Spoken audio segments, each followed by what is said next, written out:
সারাদিন কী করলাম সেটা মিনি ব্লগের মাধ্যমে তোমাদের সঙ্গে ছোট্ট করে শেয়ার করে চলো। মেঘনাকে পড়াতে গেছিলাম আর ওদের বাড়িতে না একটা ছোট্ট ময়না পাখি এনেছে, কি কিউট দেখতে, দেখো কি ভাল লাগছে।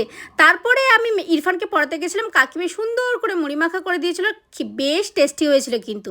মুড়ি মাখাটা খেলাম, তারপরে খেয়েছিলাম একটুখানি চা। আর এখানে হচ্ছে ইরফান সামার ভ্যাকেশনের কাজ করছিল, ওর হাতের লেখাটা কি ভালো তাই না?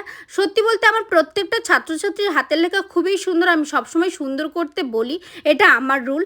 তারপরে সিদ্রা কি কাণ্ড করেছে দেখো, আমার জন্য সকালবেলা ঘুম থেকে উঠে আম কুড়িয়ে রেখেছে বেচারি। ওরে বাবা, আন্টিকে যে কি ভালোবাসে।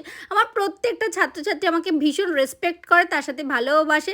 কতগুলো আম কুড়িয়েছে দেখেছো মেয়েটা। তারপরে হচ্ছে দুপুরবেলা খেয়েছিলাম হচ্ছে মাছের ঝাল আর চিংড়ির ঝাল, সাথে ছিল একটু মাংস। খাওয়া দাওয়া করে একটু ভাত ঘুম দিলাম আর কি, তারপরে পড়াতে গেলাম।